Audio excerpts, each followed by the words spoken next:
Okay, so before we get started, just to recap what equipment we're going to need for today's foot class. You are going to need a yoga strap, a leather belt, a dressing gown cord, or something that is going to offer you some resistance. Resistance bands often aren't, I'm going to mute Sarah because she's a nightmare.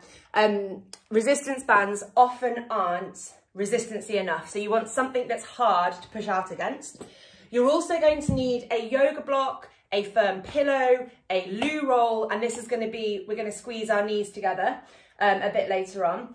That same, if you do have yoga blocks, if you've got 2 yoga blocks that are the same height, or a pile of books or something similar, we're going to create a, oh sorry, it's not on camera, we're going to create a DIY wall drop. So some of my clients are already going to have fancy wooden slant boards because they would have bought them from seeing me. But this is a DIY way of making it. So later on, we're going to do a calf stretch with our backs against the wall, imagining that I've got the wall behind me. And you can see there that I've got that gradient at my ankle. So you don't need this because you'll still probably get a bit of a calf stretch with what we're doing.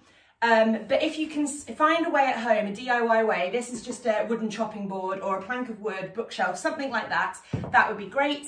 And you're also going to need a chair, a poof, a bed, something like that, because we're going to do a couple of seated exercises towards the end. And actually, saying that, I might get some people, if you're very tight in your feet, to do the first exercise sat down as well.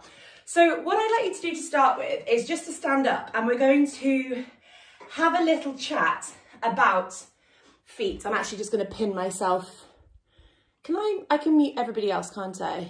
Yeah, if you do manage participants, mute all, and that will lock you on. Perfect, thank you. And then you guys can unmute yourselves manually then, brilliant.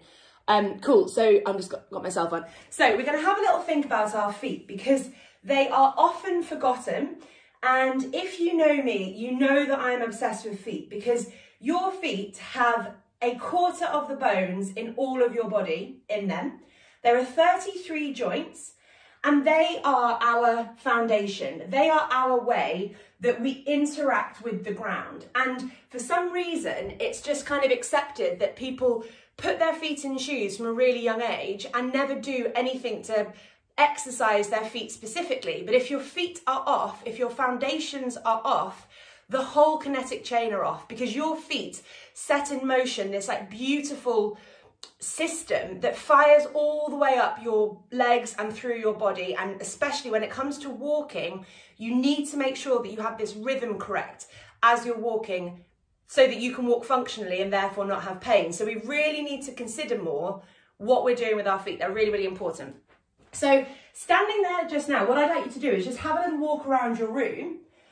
And you don't really need to do too much other than just get a sense of sort of where your weight is when you walk, what your feet are doing, how balanced are you, do you feel like all of your weight is on the inside of your feet, do you feel like all of your weight is on the outside of your feet, and look at the position of your toes in relation to your ankles. So most people, if they are walking around, you'll see that they have these duck feet. So their toes are turned out wider than their ankles. And what happens when we walk like this, we don't get what we call the big toe push off. So if you don't strike the ground, sort of heel, ball of toe, straight, pushing off through that big toe joint. So if you can see me on the camera, it might just be worth, if you can't see me on the camera, it might just be worth having a look right now.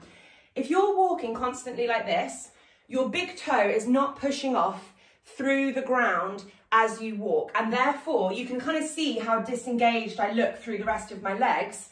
I'm not starting off this thing that we call the windlass mechanism. So your big toe winds up the arches of your feet.